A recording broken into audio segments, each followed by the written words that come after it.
Alléluia. Nous voulons prier avant d'écouter la parole de Dieu.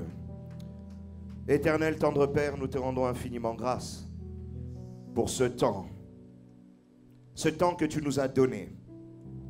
Parce que la Bible dit que Dieu a tant aimé le monde qu'il a donné son Fils, afin que quiconque croit ne périsse point, mais qu'il ait la vie éternelle. Seigneur, ô Dieu, si nous pouvons célébrer ce moment au Père, c'est parce que tu nous as donné Jésus. Et pire encore, tu as mis en lui l'esprit qui était capable de vaincre la mort. L'esprit qui a ressuscité Christ d'entre les morts, c'est le Saint-Esprit. L'esprit de vie. Et merci parce que cet esprit, tu le mets aussi en nous. Et tu nous fais, Seigneur, ô Dieu, co-héritiers et participants à cette grande œuvre qu'est la résurrection. Merci parce que nous te célébrons, agneau de Dieu. Parce que tu as dit au Père que le Père m'aime parce que je me suis donné. C'est toi qui t'es donné, tu as accepté d'endurer la croix, d'être enterré. Mais c'est toi que nous célébrons parce que tu as vaincu la mort.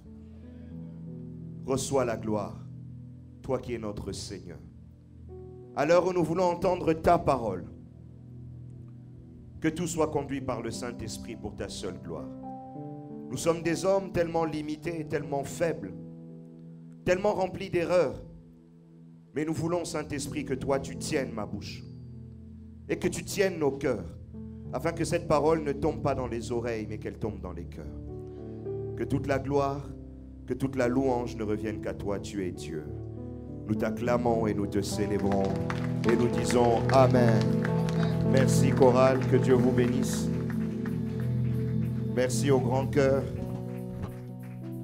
Vous allez finir par prendre toute cette estrade. Amen. Mais où restera notre place? Amen. Alors, un étage en plus. Amen. Gloire à Dieu. Nous bénissons le Seigneur pour cette Pâque merveilleuse. Nous avons passé depuis vendredi des moments extraordinaires. Si vous n'aviez pas été là, vous pouvez suivre en ligne sur Jubilé TV l'intervention de pasteur Didier et de l'évangéliste Anto. Amen. Mais nous voulons encourager ces hommes de Dieu par des acclamations parce que ils ont fait un travail formidable. Ce sont mes aînés dans la foi. Je les aime beaucoup. Et si le troisième jour peut bien se passer, c'est parce qu'il y a eu 2 jours avant. Amen. Je voudrais aussi honorer le bishop, l'homme de Dieu, le bishop Bruno Quim. Je vous demande d'acclamer pour l'homme de Dieu. Vous savez, l'évangéliste Anto l'a rappelé. Lorsque nous sommes venus dans cette église, moi c'était en 2005. Moi j'avais le pantalon qui descendait jusqu'ici.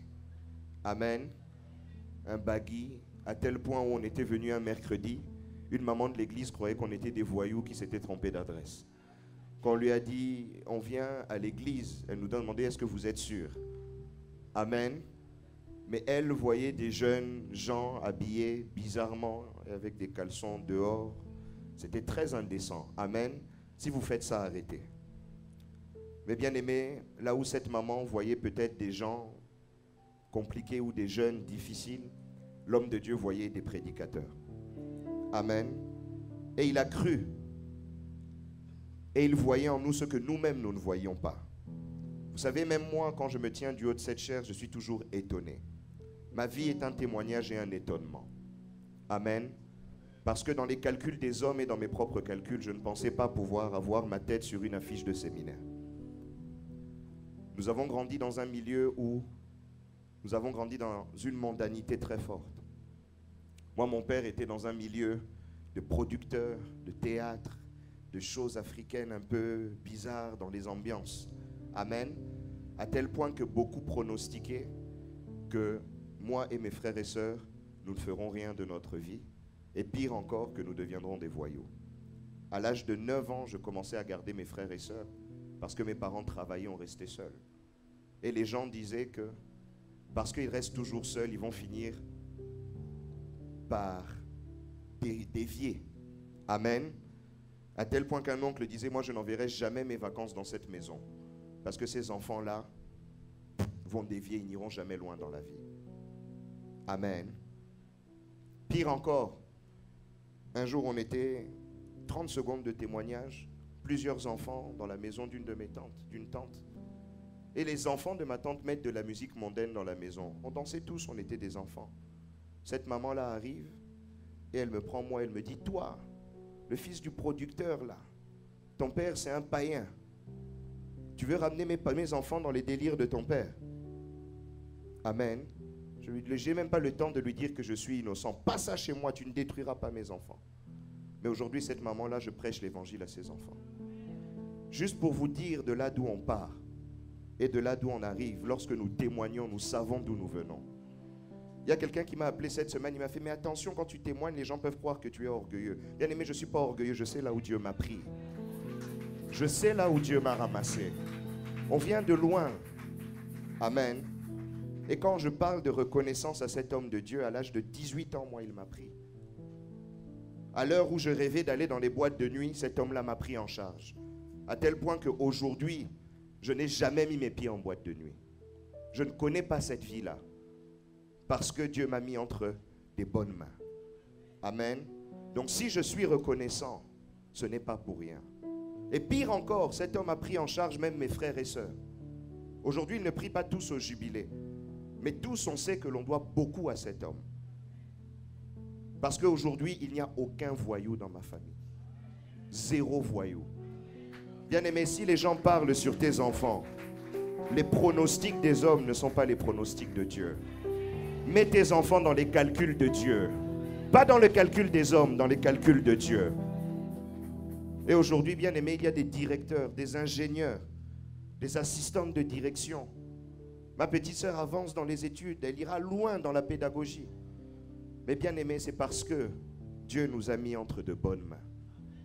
Et on voit la main de Dieu même dans ma famille. Mais ce n'est pas le message du jour. Le message du jour, nous voulons parler de la résurrection dans le cadre de cette Pâque. Et le thème du message que nous allons partager, c'est « Je n'attendrai pas demain pour ressusciter ». Est-ce que tu peux dire avec moi « Je n'attendrai pas demain ». Je n'attendrai pas demain. Est-ce qu'il y a quelqu'un qui peut le dire avec détermination « Je n'attendrai pas demain ». Tu lui dis « Ma résurrection, c'est pour aujourd'hui ». Bien-aimés, nous parlons de la résurrection, mais ce n'est pas quelque chose seulement pour demain. C'est quelque chose pour aujourd'hui. La résurrection est une chose que nous ne devons pas seulement voir comme un élément abstrait, comme un élément lointain, mais nous devons le voir comme un élément que nous devons vivre, comme un élément que nous devons expérimenter. Et ma prière ce matin est que quelqu'un expérimente la résurrection.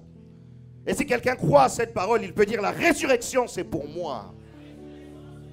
La résurrection m'appartient. Bien-aimé, je ne veux pas parler à des hommes et des femmes fatigués, mais je veux parler ce matin à des hommes et des femmes déterminés. Est-ce qu'il y a quelqu'un de déterminé ici? Est-ce qu'il y a quelqu'un qui est déterminé à bouger? Est-ce qu'il y a quelqu'un qui est déterminé à changer de vie? Est-ce qu'il y a quelqu'un qui est déterminé à vivre quelque chose de puissant et de glorieux avec Dieu? Bien-aimé, je ne parle pas à des chrétiens du dimanche, mais je veux parler à des hommes et des femmes de foi, aux déplaceurs de montagne. Je veux parler à ceux qui croient. Je veux parler à ceux qui sont participants à la nature divine et qui croient que ce qui est en Christ est aussi dans leur vie. Parce que la Bible dit tel il est, tel nous sommes. Est-ce qu'il y a des gens qui sont comme Christ ici? Si Christ a été dans le tombeau et en est sorti, je sortirai aussi. Nous allons faire 3 lectures pour pouvoir poser le thème de ce jour. Nous lirons d'abord 1 Corinthiens, chapitre 15, et nous ferons 2 lectures dans ce chapitre. Nous lirons le verset 3 à 7, et nous lirons ensuite 13 et 14. Et la 3e lecture sera Philippiens 3, 8 à 11, qui est notre texte de base de ce séminaire. 1 Corinthiens 15, 3 à 7, 1 Corinthiens 15, 13, 14 et Philippiens 3, 8, 11. Je lis la parole au nom du Seigneur. 1 Corinthiens 15, versets 3 à 7. Je vous ai enseigné avant tout, comme je l'avais aussi reçu, que Christ est mort pour nos péchés, selon les Écritures, qu'il a été enseveli et qu'il est ressuscité le troisième jour, selon les Écritures, et qu'il est apparu à Céphas, puis aux 12. Ensuite, il est apparu à plus de 500 frères à la fois, dont la plupart sont encore vivants, et dont quelques-uns sont morts. Ensuite, il est apparu à Jacques, puis à tous les apôtres. 1 Corinthiens 15, versets 13 à 14. S'il n'y a point de résurrection des morts, Christ non plus n'est pas ressuscité. Et si Christ n'est pas ressuscité, notre prédication est donc vaine, et votre foi aussi est vaine. Philippiens chapitre 3, versets 8 à 11, je lis la parole au nom de Jésus. Et même, je regarde toutes choses comme une perte, à cause de l'excellence de la connaissance de Jésus-Christ, mon Seigneur, pour lequel j'ai renoncé à tout. Je les regarde comme de la boue, afin de gagner Christ et d'être trouvé en lui, non avec ma justice, celle qui vient de la loi, mais avec celle qui s'obtient par la foi en Christ, la justice qui vient de Dieu par la foi. Ainsi, je connaîtrai Christ et la puissance de sa résurrection et la communion de ses souffrances, en devenant conforme à lui dans sa mort, pour parvenir, si je puis, à la résurrection d'entre les morts. Alléluia. Parole du Seigneur. Merci, bien-aimé. 3 lectures qui nous permettent de poser le cadre du message de ce matin. La première lecture d'1 Corinthiens 15, 3, 7. L'apôtre Paul nous reparle de ce qui s'est passé au moment de la résurrection. Amen. Nous sommes à un moment où Christ a été crucifié, enterré. Et voici, au bout du 3e jour, les disciples qui se mettent à désespérer. L'évangéliste tantôt nous a parlé notamment des disciples sur le chemin d'Emmaüs, qui se mettaient à dire « Nous espérions qu'il allait ressusciter ». Il parlait d'un acte de résurrection comme un acte qui n'allait pas arriver, parce qu'ils avaient cessé d'espérer. Et ils pensaient que Christ leur avait raconté des histoires. Amen. Mais laissez-moi vous dire, bien-aimés, que Christ ne raconte pas d'histoire. Si les gens du monde racontent des histoires, Christ, il s'appelle lui-même la vérité. La Bible dit, il est la vérité, la vie. Et lui-même le dit de lui-même, je suis le chemin, la vie, la vérité. Et parce qu'il est la vérité, bien-aimé, au bout du 3e jour, la pierre a été roulée.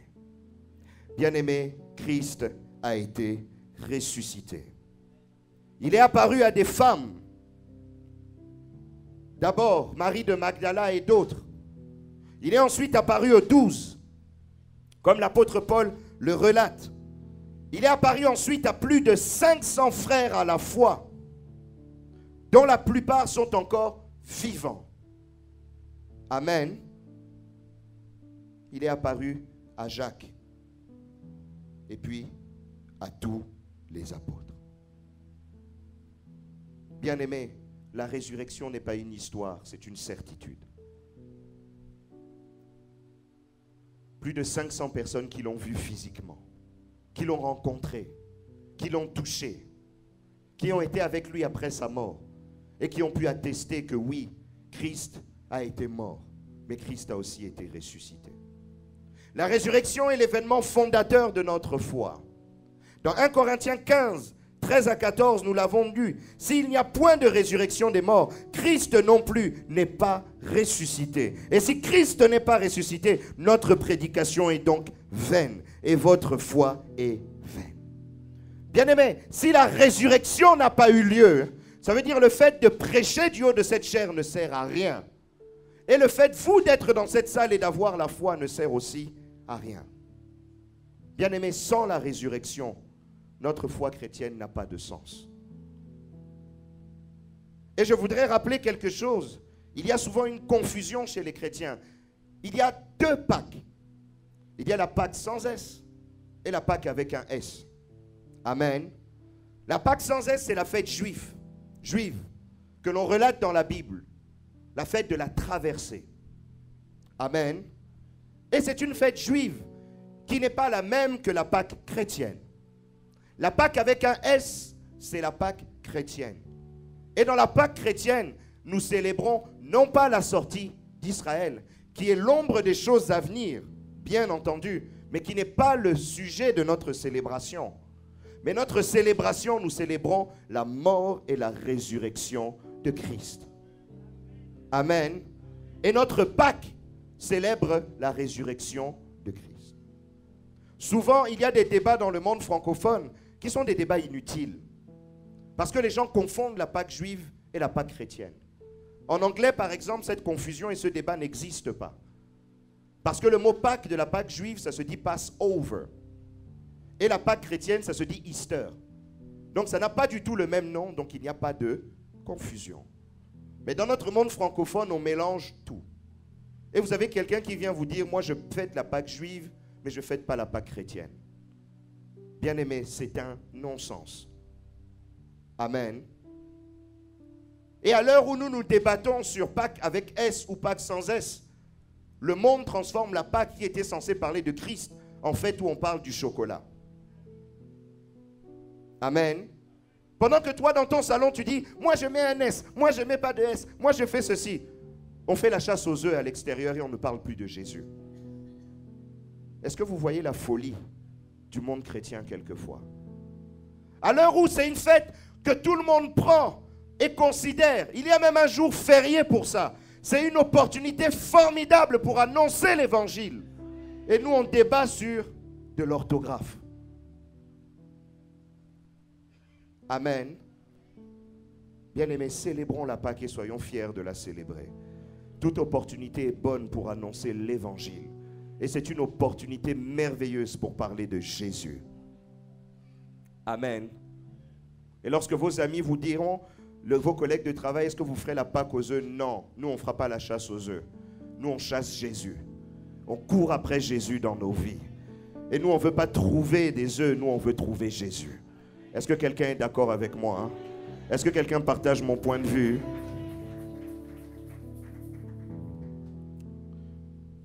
La troisième lecture est notre lecture principale.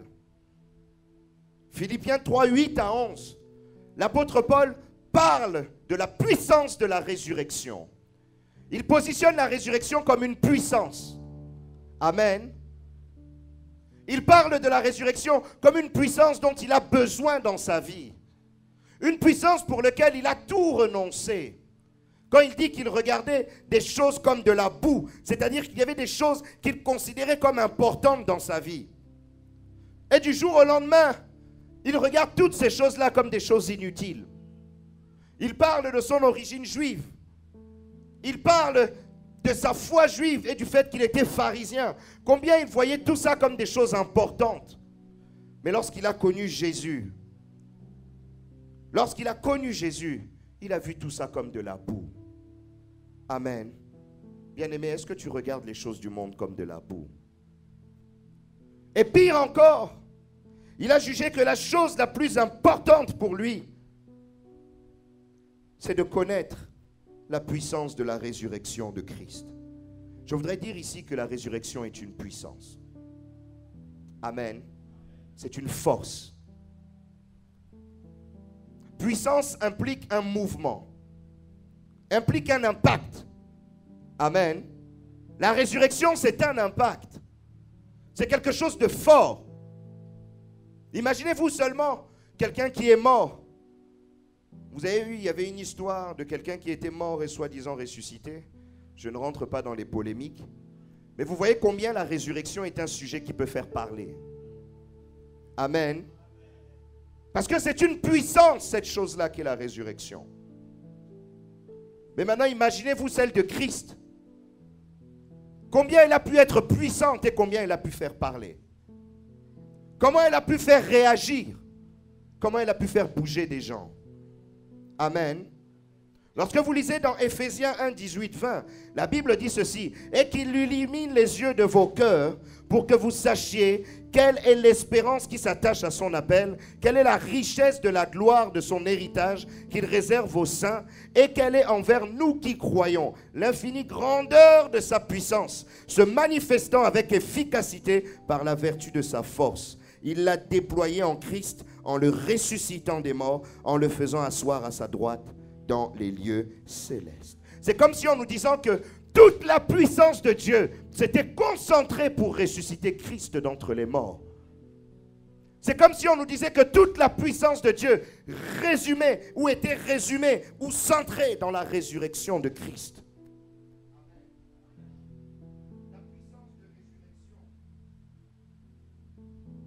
La puissance de résurrection porte la puissance de Dieu. Amen.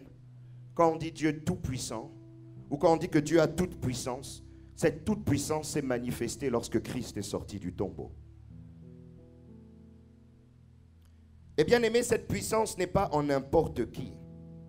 La puissance de la résurrection, elle ne se trouve pas entre les mains des hommes.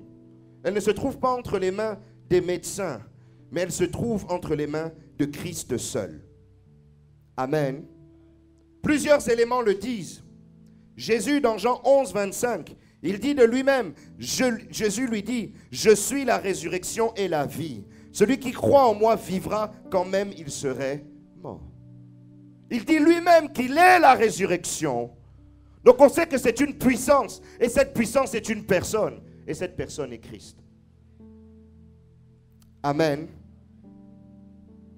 La Bible va encore plus loin. Dans 1 Corinthiens 15 toujours, verset 45. C'est pourquoi il est écrit, le premier homme, Adam, devint une âme vivante. Le dernier Adam, c'est-à-dire Christ, est devenu un esprit vivifiant. C'est-à-dire un esprit qui donne la vie. Et en donnant la vie, on parle de résurrection. Parce qu'il donne même la vie aux morts. Et lorsqu'on va dans 1 Jean 5, 12, la Bible nous dit, celui qui a le Fils a la vie. Celui qui n'a pas le Fils de Dieu n'a pas la vie. Amen. Cette vie est en Christ. La question que je veux te poser, as-tu Christ dans ta vie? Je voudrais te dire, si tu n'as pas Christ, tu n'as pas la vie. Je ne te parle pas de venir à l'église. Je ne te parle pas de venir nous voir au bureau en tant que pasteur et discuter avec nous. Moi, je te parle d'avoir Christ dans ta vie. Est-ce que tu as Christ dans ta vie? Est-ce que tu es un chrétien? Non pas un chrétien de nom. Non pas un chrétien d'appellation ou de naissance. Et je veux te dire, on ne naît pas chrétien, on le devient. Je voudrais te demander, est-ce que tu es converti? La Bible dit dans Actes 4, 12, il n'y a de salut en aucun autre nom, en aucun autre, car il n'y a sous le ciel aucun autre nom qui ait été donné parmi les hommes par lequel nous devions être sauvés. Le salut est en aucun autre nom. Le salut n'est pas dans le nom de ton grand-père. Un garçon me disait dernièrement, mon grand-père est mon Dieu. J'ai eu pitié, j'ai voulu lui répondre, mais tu mouriras avec lui. Amen. Le salut n'est pas dans le nom de tes amis, n'est pas dans le nom d'un quelconque prophète, n'est pas dans le nom d'une religion. Le salut n'est pas dans le nom d'une institution. Tu n'iras pas au ciel en disant je priais au jubilé. Amen. Le salut n'est pas dans ton adresse. Il est encore moins dans ta fonction ou dans ton rang social. Parce que le salut ne se paye pas. Mais bien aimé, le salut est en aucun autre nom que le nom de Jésus. Mais bien aimé, est-ce que ce nom-là est attaché à ta vie? Es-tu chrétien? L'exhortation d'hier au baptême, c'était de dire, le temps ne nous appartient pas. Tu entends parler de Christ, mais où en est ta vie? Es-tu enfant de Dieu? Amen. Revenons à la résurrection. La résurrection, c'est une puissance. Et dans la société chrétienne aujourd'hui, nous l'avons délimitée ou enfermée dans deux choses, ou dans deux aspects de la résurrection. Le premier aspect, c'est l'aspect qu'on appelle de la régénération. Lorsque nous parlons de la régénération, c'est la doctrine biblique qui explique que suite au péché d'Adam et Ève, vous pourrez lire chez vous à la maison, Genèse 2, 16 à 17. Suite au péché d'Adam et Ève, l'homme de chair est mort spirituellement. Amen. Et lorsque vous lisez Romains 8, 6, 23, on nous dit que le salaire du péché, c'est la mort. À cause du péché, l'homme spirituellement est mort, déconnecté et éloigné de Dieu. Lorsque vous lisez dans le livre de Genèse, carrément Adam et Ève ont été chassés du jardin d'Éden pour montrer qu'ils étaient coupés de la présence de Dieu. Et laissez-moi vous dire que l'homme sans Christ est mort bien que vivant. Amen. Si tu es ici et que tu ne crois pas en Christ, aux yeux de Dieu, tu es mort spirituellement. Parce que la mort dont Dieu parlait à Adam et Ève n'était pas une mort physique, mais elle était une mort spirituelle. Voilà pourquoi même lorsque tout le monde prie et que tu pries, tu te sens loin de Dieu. C'est parce que cet éloignement, c'est ta mort spirituelle qui te fait ressentir cet éloignement. Amen. Ainsi, celui qui est mort spirituellement, qui est païen, qui n'est pas en Christ, a besoin de la régénération. Et la régénération, c'est ce qui se passe lorsqu'il accepte Christ comme Seigneur et Sauveur. Amen. Ainsi, 2 Corinthiens 5, 17 dit, si quelqu'un est en Christ, il est une nouvelle créature. Les choses anciennes sont passées, voici toutes choses sont devenues la régénération. Amen. Christ vous fait passer de la mort à la vie, des ténèbres à son admirable. C'est un aspect de la résurrection. Amen. Si tu es enfant de Dieu ici, laisse-moi te dire que tu es régénéré. Tu es ressuscité spirituellement. Et aujourd'hui, tu es un esprit vivant qui communique avec Dieu. Colossiens 2,12, pasteur Didier nous en a parlé. Ayant été ensevelis avec lui par le baptême, vous êtes aussi ressuscités en lui et avec lui par la foi en la puissance de Dieu qu'il a ressuscité des morts. La régénération. On parlait du baptême hier et Bishop me soufflait dans l'oreille qu'on a beaucoup de baptisés dans l'église.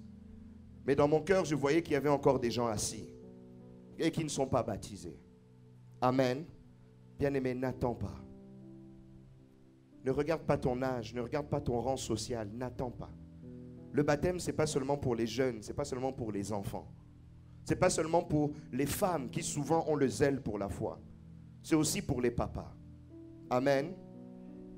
Papa, tu viens avec toute ta famille à l'église. Tout le monde est baptisé dans ta maison, sauf toi.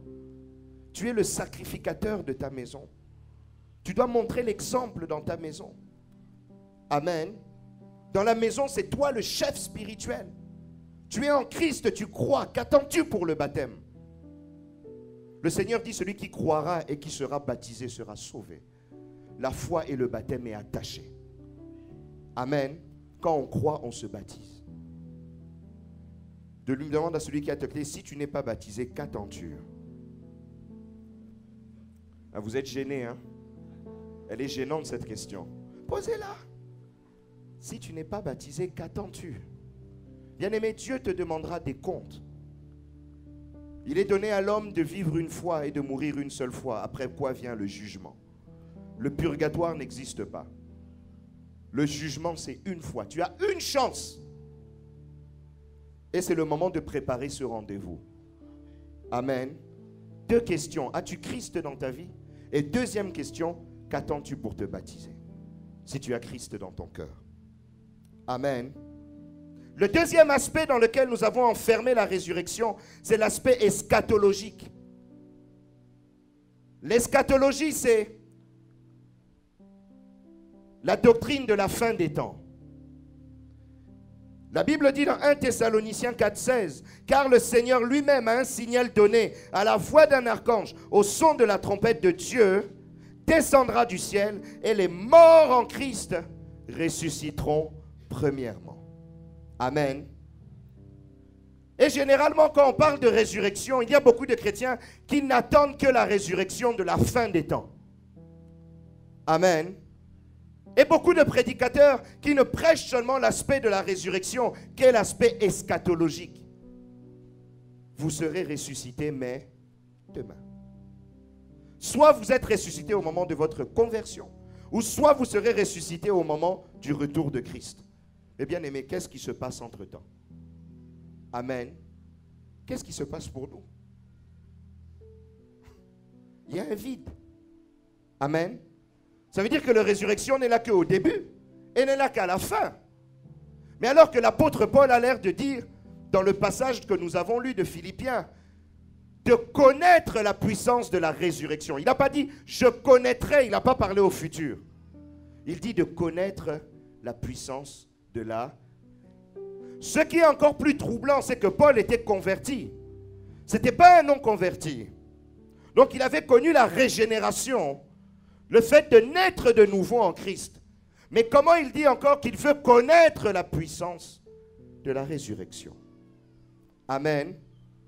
Lorsque vous relisez le passage de Philippiens 3, 8 à 11, dans le verset 10 et verset 11, afin de connaître Christ et la puissance de sa résurrection, il parle au présent, et la communion de ses souffrances en devenant conforme à lui dans sa mort pour parvenir, si je le puis, à la résurrection des morts.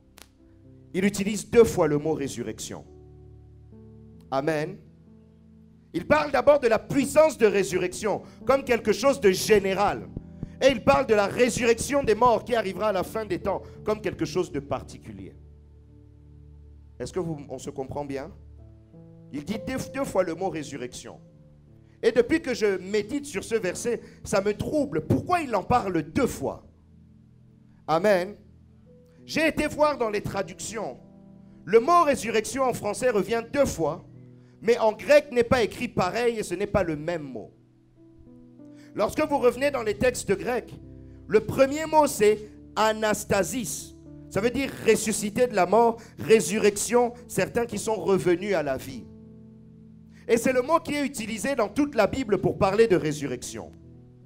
Et lorsque vous lisez le 2e mot, il dit exanastasis. Il rajoute le préfixe ex. Amen. Ça veut dire qu'il n'exprime pas la même chose. C'est-à-dire qu'il dit le même mot, mais il rajoute un préfixe pour dire c'est quelque chose de particulier dans ce que je vous ai dit avant. C'est comme si la puissance de la résurrection, c'est quelque chose de général. Mais la résurrection des morts à la fin des temps, c'est quelque chose de particulier qui rentre dans ce cadre-là. Amen. Et ça m'a amené à me dire, bien-aimé, que la puissance de la résurrection n'agira pas seulement au temps de la fin. Et je voudrais dire à quelqu'un, n'attends pas seulement demain. Parce que la puissance de la résurrection doit agir aujourd'hui dans ta vie. La Bible dit ceci, dans Romains 8, 11. Et si l'esprit de celui qui a ressuscité Jésus d'entre les morts habite en vous, celui qui a ressuscité Christ d'entre les morts rendra aussi la vie à vos corps mortels par son esprit qui habite en vous. Si l'esprit qui a ressuscité Christ d'entre les morts habite en vous, celui qui a ressuscité Christ d'entre les morts rendra aussi la vie à vos corps mortels par son esprit qui habite en vous. Qui est rempli du Saint-Esprit ici? Oh, vous n'êtes pas nombreux. Qui est rempli du Saint-Esprit ici? Qui a le Saint-Esprit dans sa vie? Amen. La Bible appelle le Saint-Esprit l'Esprit qui a ressuscité Christ d'entre les morts.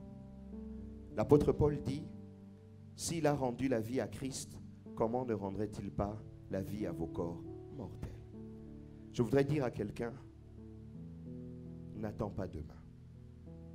Parce que l'esprit de résurrection est en toi. Bien-aimé, il y a des rêves peut-être qui sont morts dans ta vie. Il y a peut-être de l'espérance qui est morte dans ta vie. Il y a peut-être le mariage qui semble mourir. Il y a peut-être la vie de tes enfants qui semble mourir. Ton travail semble mourir. Amen.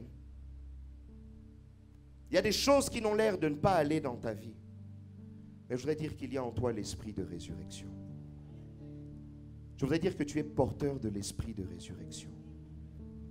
Bien-aimé, peut-être qu'il y a la mort dans ta famille. Peut-être qu'il y a comme une condamnation dans ta famille. Mais je voudrais te dire que tu as en toi l'esprit de résurrection. L'esprit qui redonne la vie, même à ceux qui étaient morts.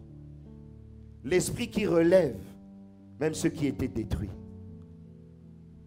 Bien-aimé, tu es rempli et animé de cette puissance de résurrection qui s'active par ta foi et qui est capable de ramener à la vie n'importe quelle situation.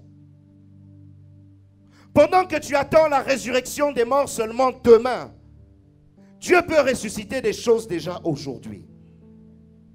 Bien-aimé, pendant que tu attends seulement de vivre l'enlèvement pour vivre la résurrection, tu ne sais pas que cette puissance-là est déjà en toi et qu'elle agit. Je voudrais te dire, bien-aimé, n'attends pas demain, parce que quelque chose peut se passer aujourd'hui. Nous sommes dans l'année du surnaturel. Et dans cette année du surnaturel, il y a de l'espérance qui était morte, qui peut revenir à la vie d'une manière miraculeuse. Bien-aimé, je crois au miracle. Je crois que Dieu peut ressusciter des destinées. Je crois que Dieu peut ressusciter des familles entières, enchaînées dans les ténèbres, afin qu'elles voient briller la lumière. Bien-aimé, est-ce que comme moi, tu crois que la puissance de résurrection est en toi? Bien-aimé, je suis aujourd'hui un homme déterminé à cause de la foi. Qu'importe les vents, les tempêtes, je ne m'inquiète pas. Je sais que je suis un homme de résurrection. Je sais que la puissance de résurrection, je ne l'attends pas. Je l'ai déjà. Elle est là, elle est en moi. Et cette puissance agit. Bien-aimé, qu'est-ce que tu traverses comme situation? Pendant la situation que tu traverses, je te rappelle que tu es un homme de résurrection. Tu es une femme de résurrection. Bien-aimé, il y a des situations dans ta famille qui n'attendent que toi. Qui n'attendent que tu te lèves dans la prière et que tu dises un mot. Bien-aimé, dans les difficultés, que dis-tu? Dans les combats, que dis-tu? Dans les épreuves, que penses-tu? Bien-aimé, quelle est ton attitude face à l'adversité? Je voudrais quelqu'un qui se dise en sortant de ce lieu, je suis un homme ou une femme de résurrection. Que bien-aimé, là où je passe, les choses vont refleurir. J'ai celui qui est la résurrection et la vie en moi. Et partout où je vais, je redonne la vie. Partout où je vais, je redonne la vie. Partout où je marche, je donne la vie. Parce que je suis porteur de vie. La Bible dit des fleuves d'eau vive couleront dans ceux qui croiront. Bien-aimé, est-ce que tu as des fleuves d'eau vive en toi? Je voudrais parler à quelqu'un qui est un fleuve d'eau vive. Quelqu'un vient te demander un conseil, que dis-tu? Il y a des conseils qui n'attendent que toi. Ce n'est pas pour rien que l'apôtre Paul voulait connaître cette puissance de résurrection. C'est parce qu'il savait qu'il y avait quelque chose d'extraordinaire à l'intérieur. Quelque chose qui pouvait résister à n'importe quelle situation. Voilà pourquoi même lorsqu'il était enchaîné dans les prisons, il écrivait des épîtres. Et des épîtres où il louait Dieu. Et il n'avait pas peur. Voilà pourquoi lorsque lui et Silas étaient en prison et ils étaient enchaînés, là où tout le monde avait peur, eux chantaient des louanges. Et les chaînes ont été brisées. Et la porte des prisons a été ouverte. Parce qu'ils avaient en eux la puissance de la résurrection. Bien-aimé, la puissance de la résurrection. Le pasteur Philippe Joly nous a parlé de l'histoire d'Ecticus, qui est tombé par la fenêtre pendant que Paul prêchait. Ce jeune homme est mort. Paul est arrivé, il dit, il dort. Et ce jeune homme a été ressuscité. Parce que cette puissance-là agissait en lui. Bien-aimé, est-ce que tu es porteur de la résurrection? Est-ce que quelqu'un ici croit? Est-ce que j'ai quelqu'un qui est révolutionné ici? Quelqu'un qui se dit que ma vie ne doit plus jamais être la même. Parce que je suis un homme de résurrection. Ces problèmes-là, je ne veux plus les voir. Parce que je suis une femme de résurrection. J'ai pleuré longtemps pour mes enfants. Mais je suis une femme de résurrection. Quelque chose doit se passer dans ma maison. La résurrection est en moi. Amen. Les situations qui étaient mortes. Les situations qui étaient perdues. Laissez-moi vous dire que la résurrection, je l'ai vue agir plus d'une fois. Amen. Plus d'une fois. Parfois dans des situations terribles, où tu as le sentiment, qu'est-ce qui va arriver demain? Ou qu'est-ce que sera nos lendemains? Mais là, le Seigneur vient te rappeler, la résurrection est en toi. Amen. À genoux, prie. Espère seulement. Crois seulement. Bien-aimé, tout ce que le Seigneur te demande, c'est de croire. Tout ce que le Seigneur te demande, c'est d'espérer. Tout ce que le Seigneur te demande, c'est d'aiguiser ta foi. Et de bouger. Et de bouger. Je voudrais dire à quelqu'un, bouge. Parce que la puissance de résurrection, c'est une puissance. C'est dynamique. Je voudrais dire à quelqu'un, bouge. Dis à celui qui est à tes côtés, bouge. Bouge. Bien-aimé, il faut bouger pour vivre la puissance de résurrection. Parce que, bien-aimé, c'est une puissance qui doit avoir un impact. Ce n'est pas la puissance de ceux qui sont assis et qui sont désespérés et qui pleurent tous les jours. Dis avec moi, je ne suis pas une victime. Dis encore, je ne suis pas une victime. Bien-aimé, il y a des gens qui sont des victimes, qui passent leur vie à pleurer. Tu dois faire le choix où tu es une victime, ou tu es un homme ou une femme de résurrection. Est-ce que quelqu'un peut encore dire, je ne suis pas une victime? Amen. La victime, c'est celui qui est assis et qui pleure et qui se lamente. La victime sont ceux qui font le deuil. Amen. Le deuil, il pleure parce que les situations sont mortes. Mais l'homme ou la femme de résurrection espère parce qu'elle sait que cette situation-là peut reprendre vie.